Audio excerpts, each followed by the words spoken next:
You are generally benefiting from the great migration of people from the Rust Belt to the South, so that's a good thing, and you want to take that, use that as your advantage. For those of you who don't know, the Tax Foundation, we're the guys that do Tax Freedom Day every year. That's the day we estimate everyone has worked long enough into the year to pay off their taxes. But we've been around, as Kelly said, since 1937. Our job is to be the authorities on economically sound tax policy and really promoting these 5 principles of neutrality, stability, transparency, simplicity, and the promotion of economic growth. And much of that is in line with the principles that Clinton was talking about. Now, as we estimate, or as we look at Georgia's business climate, I got to admit, compared to a lot of states I've been to, this is a tough nut to crack. It's very difficult to look at and find major flaws in your tax system, but there's also very difficult to find really good things either. There's just sort of a blandness of it. As I say here, nothing's terrible, but nothing's stellar. There's no comparative advantage here. And in today's economic climate, especially when you're competing globally, you need something that's going to make you comparatively different from your neighbors, especially when you're facing a neighbor to the south and the north that don't tax income, et cetera. Your state and local tax burden is high relative to the rest of the nation. Your business climate, actually it says here below average. You've moved up since we last ranked the state, so you're now just average. You rely too much on incentives, although maybe not as much as other states. And I think some of the fixes is to bring down both your corporate and personal income tax rates and expand your sales tax base, reducing the amount of incentives, et cetera, and eliminating some of these nettlesome taxes for business, such as the capital stock and inventory taxes. I'm going to do a quick drive-by sort of a 360 review of your tax system. For those of you who are on the panel, may want to cover your ears. You've probably heard this more times than you could care. When the Tax Foundation economists look at a state, we generally look at it in 2 different ways. We look at how much a state taxes, that's your tax burden, and then we look at how a state taxes, that's the structure of your state's tax system. And with that, we use our State Business Tax Climate Index, which I'll talk about in a second. When it comes to the state's tax burden, that's the combination of both your state and local taxes relative to state income. The state has the 16th highest overall tax burden in the nation at about 9.9% of state income. And that actually is much higher than all of your neighbors. North Carolina is right now about the closest to you, but certainly Florida has a really low one. Tennessee's tax burden obviously is really low as well. And then the other neighbors are, well, still well below you. So on that, you score poorly. Now when it comes to the Business Climate Index, of course, if those of you in the back can't really see this, the bottom line here is that we use our State Business Tax Climate Index, which is we take 100 different variables within a state's tax system, rank them individually on the corporate income tax, personal income tax, property tax, sales tax, et cetera, and that all tiers up into a national ranking. And here the state ranks 25th. Now this is actually an improvement over last year's ranking. Last year we had you ranking around 29th. And you moved up in the rankings not by anything that you did, but what other people did badly in changing. So this is like, the good news is that you went up. The bad news is it wasn't of your own doing. So it means, it kind of shows you how mercurial some of these rankings are. That and oftentimes clustering in the middle. A lot of you are so close that some little movement on one state can drop them dramatically in the rankings. But the bottom line is that, well, you're just right there in the middle. Let's look at some of the individual components, and that'll kind of give us a better picture of why you're in the middle. Well, when it comes to the corporate tax, well, you were in the middle. It's very average at 6%. While certainly we can see certain states, the Iowas, Pennsylvanias, Alaskas, and so forth, are really in the stratospheric range. But there are a number of states that don't have an income tax, and some states are actually getting rid of their corporate tax, such as Ohio, and moving toward a gross receipts style tax. That'll be interesting to see how Ohio does. I'm not a big fan of gross receipts taxes. I actually think that's going to be bad for the state, but you know, Ohio's in such a mess anyway, they can't screw it up any worse. Well, no, they could if they became New Jersey, but that's a whole other story. What's important about the corporate tax, and I know a lot of people say, well, it doesn't matter much because it's such a small percentage of your budget, et cetera. It matters economically, and we're seeing, especially on a global level, where there's been so much movement on corporate taxes. Over the past 3 or 4 years, more than 50 countries have cut their corporate income taxes to be more competitive than their neighbors and to the rest of the world globally. The United States has one of the highest corporate income taxes of any industrialized country. Only Japan has a slightly higher corporate tax than we do, but at the federal level, we have the highest corporate income tax of any federal government anywhere on earth. So, you know, state taxes matter. And what we find is there's a linkage between corporate taxes and wages. When you look at a hierarchy of the economics of taxes, which one's the most harmful, which one's the least harmful, studies tend to show that corporate income tax is one of the most harmful taxes for economic growth. Personal income taxes are second most harmful. And why? Because they're taxes on capital and income, and capital and income are highly mobile and very, very sensitive to high tax rates.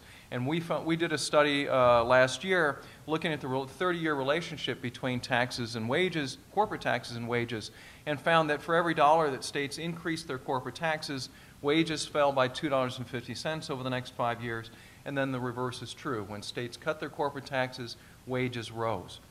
So if you really care about workers in your state and their wages and their standards of living, cut the corporate tax. On the other business taxes, these are some of those nettlesome ones that we talked about, where you know, you've got your capital stock and inventory taxes. I know that the inventory tax is an extremely sensitive issue because it's the local level, and they're going to hold on to that with every last gasp of their breath. And then some of these other ones, but you ought to really look at reforming these because they compound the negative effects of the corporate income tax. On the individual side, again, your average. The nice thing is you have a 6% top rate on the individual income. The good thing about this is it's the exact same as the corporate income tax, so you don't see any arbitraging between different business forms as you do in other states like Illinois, which has a really high corporate tax, a really low income tax, and so guess what? They have an awful lot more S-corps than they do C-corps because people arbitrage those. But nonetheless, it's a very complex system. You have this ridiculous it's not even a progressive rate structure because they have 6 brackets up to $7,000, and those must be a relic for when $7,000 was a lot of money. That should be just done away with and give everybody a tax cut. And we'll talk about cutting the rate here in a second. The sales tax, you may not be able to see this. Of course, you all know that the federal or your state level tax is pretty low at 4%, but it's the average of your local governments that jack up your overall average and make you the 16th highest overall sales tax in the nation. It does harm your index ranking on our scale because local governments have the option to define the base, and that makes it very complicated for businesses to comply with. And also, you apply the sales tax to like utility costs for businesses, and that, I'm sure, is raising their costs as well. And just to get to the conclusion here, I just kind of throw this out. Is there a 4% solution to Georgia's business climate? And one of the things I might suggest is now, ideally, you'd want to get rid of a tax, and God knows I'd agree with Steve Moore any day. You want to get rid of the income tax. I'd prefer getting rid of the corporate tax, but we can flip a coin. That's really hard to do in today's environment. So what I would suggest is moving toward what I call the Utah or Colorado model, and that is take all your rates, harmonize them. You've already done that, so that's a good thing. But just start ratcheting them down. Bring it down to that 3 or 4% level on both. At 4%, I maybe picked out of a hat because it's the same as the sales tax. But the point is to get both of those rates down as low as possible. And provide a uniform, across the board, simple system. Get rid of your capital stock and inventory taxes if possible. Do this by expanding your sales tax base. Sales taxes, has been explained here already. The base is far too narrow. There are too many things that are exempt. And you should perhaps even consider expanding it to some services. I know that's a little challenging to define what that means, but that should be the goal. And then get out of the incentive business, as we saw with the federal cash for clunkers business. That was a disaster. Incentives are to a state's economy what steroids are to the human body. They kind of give you a short-term boost, and then eventually they kind of weaken the bones and the muscles and sometimes cause impotence. And then lastly, North Carolina, I just like to see if you're awake. And lastly, North Carolina is sort of the poster child for expensive incentive programs gone wrong. They gave Dell Computers about $285 million to move into the state. Dell closed that factory within 5 years of its opening. So that was an absolute disaster. And lastly, when you're in the middle of the pack, this is kind of the way the rest of the field looks. This is not where you want to be. You know, there'll be a lot of lawmakers who will say, education. We invest more in education, we'll have a better business climate. We don't know the results of higher education spending for about 18 years. And your educated workforce may not stay in the state if there are no jobs. Roads are really great too, but they allow people to flee the state even faster if you don't have jobs for them either. So, but you can fix your tax climate today and be more prosperous tomorrow. Thanks, Kelly. Thank you, Scott.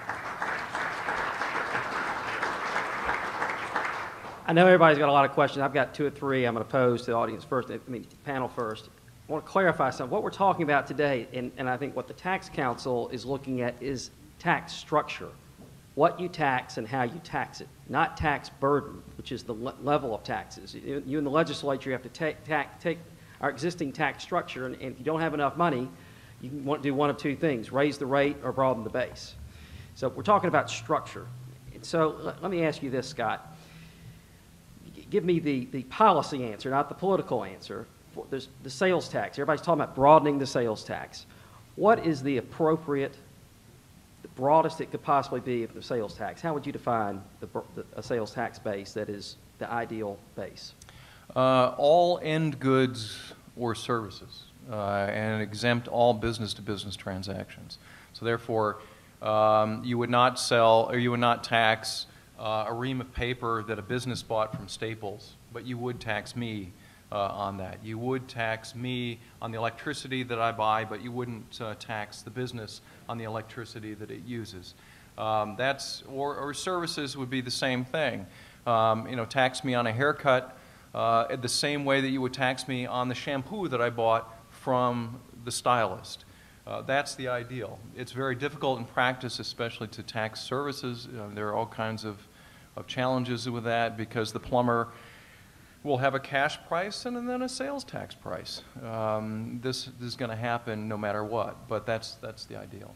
Well, I think what's important is he did say, excluding business inputs. We do have all these exemptions, and they've been put in haphazardly over the years. I think every legislative session there's some more. What we found out, both academics looking at this and the Tax Council and presentation, is a lot of them are business inputs that should, from a policy perspective, they should be exempt.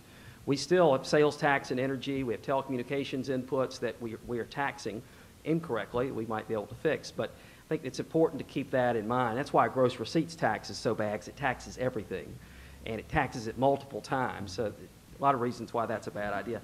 How about the income tax? How do we broaden our income tax base? What is the perfect base there? Well, you would want to, here's the challenge, because the definition of income is a rather tricky one in economics, especially economists have really funny notions of what income really is. But on the bottom line is that you want to tax all income and only once, and minimize the number of deductions. So you may want to have a very simple system, one rate, maybe one exemption level or standard deduction, but then no other deductions at all. You know, nothing for the mortgage interest, you know, nothing for putting new windows in your house, solar panels on your roof, taking care of grandma, putting kids in daycare, all the things that the federal code does so poorly that essentially makes it so complicated and drives all of us to pay someone else to do our taxes. In fact, there are two states, actually, correct me if I'm wrong, that actually tax federal AGI with no exemptions or deductions, Illinois and Pennsylvania, and that's allowed them to have, what, a 3% rate? 3% rate, and what's interesting, if you look at both of those states, and I've actually talked to legislators in those states, and compare their income tax collections to very highly progressive states, such as New Jersey or California. New Jersey and California have huge roller coaster collections from their income taxes, but both Illinois and Pennsylvania income taxes grow at this very steady state. It's inclining, it's going up with the economy, but it doesn't go through these sort of hyper peaks and valleys, and that's because they have a very flat system with a low rate on a broad base, whereas these highly progressive systems suffer mightily through the peaks and valleys of the economy, and especially because you're taxing high-income people who have highly volatile income, like capital gains, dividends, and business income. So that would be my model, is to move towards something like those two have. Unfortunately, both of them screw up their tax system by having really high corporate income taxes, well above 8%, and as we saw there, 9.9% in Pennsylvania. They should have the same rate on business income, and they'd be really competitive states. Last question. Broadening the base and lowering the rates as much as possible. I think every economist basically agrees. And I've been on a sort of a tour of the state with Alan Essig, another group who typically not as conservative. And we agree a lot on tax policy because in terms of structure, he agrees a broad base and a low rate is a good idea. However, that also conflicts with what the economists call vertical equity. I think of it as fairness. We talked about it earlier, Clint, you did. Because we have a grocery tax exemption because we don't want low-income, Georgians who are spending a disproportionate amount of their income on food to have to pay that extra tax. We have exemptions and deductions to help low-income Georgians. Pennsylvania has put in place a low-income tax credit to offset the lack of some of those exemptions. It seems like that's a more effective way to do that. Georgia, we got rid of our low-income tax credit just this past year. And I believe that was put in when we raised the sales tax back in 1989 to offset the impact on low-income Georgians. So how do you settle it from a policy perspective? We want to eliminate distortions and have broad-based low rate, but we also want to be fair to our low-income Georgians. Well, this is the great tension, and we're seeing it at the federal level every day. But there is really no reason to exempt anyone from groceries or exempt the sales tax from groceries, in particular because so many low-income people, the ones that we want to help, are already getting food stamps and other public assistance or the earned income tax credit, either at the federal level or the state level. These people are being held harmless. Largely, and also what you end up doing is you're giving everyone a benefit while you're trying to help a very small group. It's like the flip side of what we try to do to stop teenage drinking. We're going to raise the beer tax. Let's make everyone suffer in order to keep a few teenagers from buying beer. This is kind of a craziness that gets into the tax system when we try to use the tax system for social engineering. Let's keep things as simple as possible. Maybe have some sort of a credit for low-income people. Most of them aren't paying income taxes to begin with, so they are being held harmless, and many of them are getting these refundable credits from the federal government in particular. Speaking of beer, I think we have the second highest tax on beer in Georgia. See, there you go. We're not average. How many? There. But I bet you have very few teenage drinkers, right? All right, we're going to open it up for questions from the audience. We have about 20 minutes.